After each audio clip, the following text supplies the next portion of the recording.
Un conflit militaire pourrait-il réellement éclater entre l'Algérie et le Maroc?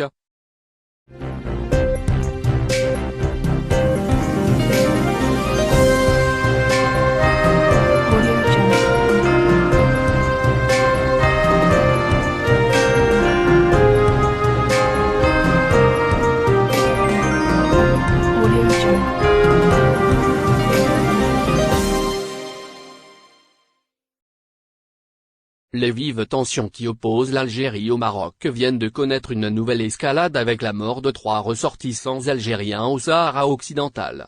Pour les autorités algériennes, ces 3 ressortissants, des camionneurs de profession, ont été tués à l'aide d'une frappe au missile dirigée par un drone marocain. La présidence algérienne a promis une riposte en affirmant que « ce crime lâche ne restera pas impuni ». Cette menace à peine voilée est-elle en soi une déclaration de guerre?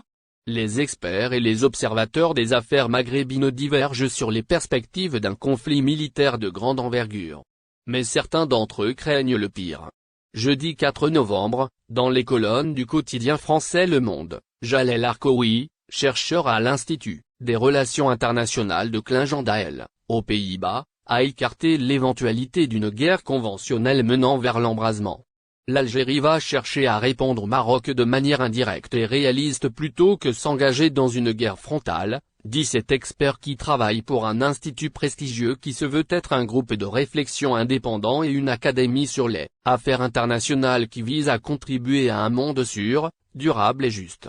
Il est régulièrement consulté par le gouvernement néerlandais sur les questions de politique étrangère. D'après le même expert, l'une de ces formes indirectes pourrait être le renforcement de son aide militaire et logistique au front Polisario afin d'élever le coût à subir pour le Maroc. Jalel Arkoui a souligné également qu'il faudra aussi s'attendre à une probable intensification de la rivalité diplomatique entre les deux pays sur des dossiers régionaux comme au Sahel où l'Algérie s'affirme de plus en plus dans la perspective d'un désengagement des Français, et la Libye, où le Maroc a tenté ces dernières années de jouer un rôle de médiateur, avec les pourparlers de Skira en 2015, puis de Bouznika en 2020, pourraient être ces théâtres où la rivalité se délocalisera avec plus d'intensité que jamais. De son côté, Kader Abdaïm, chercheur en France à l'Institut de Relations Internationales et Stratégiques, IRIS, spécialiste du Maghreb et de l'islamisme, et maître de conférences à Sciences Po, Paris, directeur de recherche à l'IPS et senior advisor au Bruxelles International, Santé, BIC, est beaucoup moins rassurant et craint un conflit qui pourrait dégénérer en une confrontation armée majeure. À la chaîne de télévision TV5 Monde, cet expert a fait savoir que tous les indicateurs sont au rouge entre les deux pays. La frontière est fermée. Les relations diplomatiques sont rompues. Il n'y a plus de canaux d'échange sauf peut-être sur les questions de sécurité et de terrorisme mais on n'en est pas certain. Il y a ce chantage au gaz. Il y a cette bavure des forces armées royales, troupes marocaines, qui auraient tué 3 ressortissants algériens, des camionneurs. On est arrivé à un point critique, a-t-il ainsi expliqué. Kadé Abderrahim s'est montré davantage critique à l'égard du régime algérien qu'il accuse ouvertement de multiplier les provocations à l'encontre du voisin le Maroc. Les incendies de forêt de cet été en Kabylie en sont une illustration caricaturale. On accuse le Maroc puis on accuse l'allié du Maroc, Israël. Les Algériens ne sont pas dupes. Ils comprennent parfaitement. Ce régime algérien est d'une grande fébrilité. Il sait qu'il est isolé en interne sur le plan politique. Il est contesté par une grande majorité des Algériens. Il n'a plus de légitimité. Il est dans une impasse sur le plan diplomatique par rapport à son voisin de l'Ouest, souligne à ce propos l'auteur de l'ouvrage de géopolitique de l'Algérie. J'ai toujours pensé qu'il n'y aurait pas de conflit ouvert entre le Maroc et l'Algérie. Je suis plus mesuré aujourd'hui. Tous les indicateurs sont au rouge.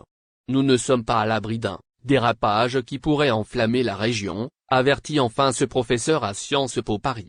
Il est à souligner en dernier lieu que le Maroc n'a pas réagi officiellement aux graves accusations algériennes. Seule une source officielle et gouvernementale marocaine a déclaré à la AFP que le Maroc n'a jamais attaqué et n'attaquera jamais les citoyens algériens, quelles que soient les circonstances et les provocations. D'autres responsables marocains ont déclaré anonymement à la AFP que si l'Algérie veut la guerre, le Maroc ne la veut pas. Elle ne se laissera jamais entraîner dans une spirale de violence et de déstabilisation régionale et souligne que ces accusations sont gratuites.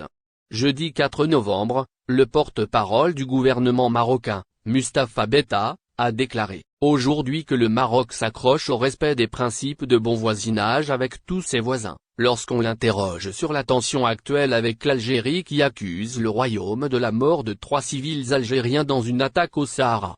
En ce qui concerne le voisinage, le Maroc a un respect des principes de bon voisinage avec tous, a déclaré Betta lors de la conférence de presse suite à la semaine du Conseil des ministres après avoir été interrogé par la plupart des journalistes sur les tensions actuelles avec l'Algérie.